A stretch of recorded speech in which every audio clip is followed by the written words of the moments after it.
How I know when someone doesn't understand.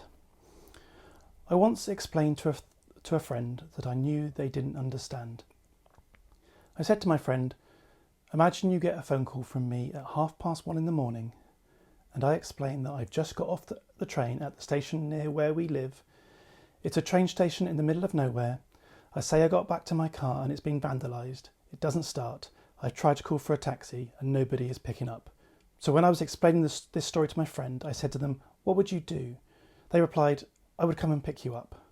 Yes, I said to my friend, I know that you understand the situation. I know you understand because you offered me the help I needed, without me needing to say what would help. They didn't ask what would help. I didn't need to say what help I needed. They knew what they could do that would help me. They didn't even ask if picking me up would help. They didn't even offer. They just said what they would do. I'll come and pick you up. Because they are an adult and they can drive and they have a car and they live near me and they had the knowledge of the station and they knew what it was like to be stranded, possibly because they had experienced it themselves or from the stories of other people that had been stranded. They have enough knowledge of life and knowledge about driving that they can understand the situation. Now put yourself in the same situation. You are stranded with a vandalised car that doesn't start and you've tried to call for a taxi and no one is answering. So you call one of your friends and their child answers the phone, a 3-year-old boy. You say to the 3-year-old boy, they need to wake up their parents. They say they have been told not to wake their parents unless it's very important. So you say it is important. They ask why it's so important. So you explain the situation, that your car is vandalised and you can't get a taxi. But he doesn't think it's important. You try to explain in different ways, but he just doesn't get it. And then he says, you sound unhappy. What helps me when I'm unhappy is to sing and dance. You should do that. And you say, that won't help me. He says, how do you know? You say, I'm really sure it won't help me. He says, but you haven't tried it. So you go, okay, I'll try it. So you sing and dance, and then you say you've done it and it hasn't helped. And instead of the child going to wake up his parents, he says, you didn't do it properly then. And he tells you that you need to do it again. I say that he simply needs to believe me that singing and dancing won't help.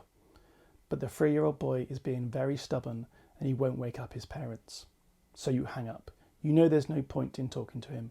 He's not listening. He is not believing you. So you try to call other people that you know, and you speak to other 3-year-old children, and they also refuse to wake up their parents. You also manage to speak to adults that understand a lot more. Maybe not understand totally, but they understand the situation you are in. However, they are stranded too, so they aren't able to help either. They are looking for the same help that you are looking for. When I was telling this story to my friend, I asked him if the 3-year-old understood the situation, and he said no. So I asked him, you are really certain the person stranded did understand the situation and knew what help they needed? Yes, he said. So I asked him what he would be asking the 3-year-old to do. He said he would ask the 3-year-old to believe him. So how would you feel in this situation? The same thing has happened to me when I've asked friends to help me, and they have said that I need to go to counselling because it's a mental health issue. I have a physical illness. I know that counselling won't help. I am really sure about that. It might make me feel a little bit better, but it will never resolve my illness. So I've gone to counselling to try to show them it won't help. Though at first I did wonder if it would resolve my issues, so I put a lot of effort into it because I do really want my health issues to be solved. And after I'd been to counselling, they carried on saying that I should go to counselling. I knew they didn't understand because they had never offered something I knew would be helpful, because they kept repeating something I knew would never be helpful. I knew they had never had a similar experience because they never offered something that would be helpful. They needed to simply believe me. And one of the things that has become very clear to me is that when I'm able to avoid the things I'm allergic to, mould spores, smoke, cats and dogs, other chemicals, I am a lot better. But the 3-year-old children I speak to that are actually adults in real life never seem to hear that. When I see I need help in finding a safe place to live, I get nothing. And I'm not saying that people only have the intelligence of a 3-year-old child. I'm saying that in this particular situation, because people haven't experienced the situation, they're not able to understand it. So it's the same as a 3-year-old child that's not understanding being stranded. I'm also not saying that the 3-year-old doesn't care about me. He could be my son or my nephew. He wants me to be happy. He just doesn't understand the situation because he has no experience of it. And that's why he's not helping me. And that's the same with the people I speak to about my mole allergy. They have no experience of the situation. They haven't experienced the brain fog affecting memory and affecting the ability to think, especially when you don't look ill and appear to be functioning. I feel so tortured by this situation that nothing I can do will get me the help I need.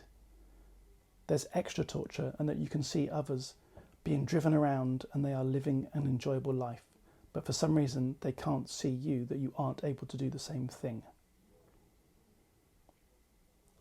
The help I need is help in finding somewhere safe to live away from the mould I'm allergic to, without any allergens in the air from cats, dogs or smoke. No amount of talking is going to help with that. A counsellor is never going to help me find somewhere safe to live, are they? I am very sure that mould avoidance is what I need to do. I have a large number of occasions that have shown me that that is what I need. It's not just a nice to have thing in my life, it's essential to have a working brain so I can work. It's very essential so that I can at least have some happiness. Life is not worth living without enjoyment. Other people haven't experienced it. Like being stranded and talking to the 3-year-old, I know that people don't understand it. And you may look at this video and think, well, you've managed to make this. Why can't you work? This video has been in my head for years. I've spoken to people about the idea of it many times. It's been a very slow process to think about what I want to get across and the best way to do it. I may look fine, but I'm definitely not.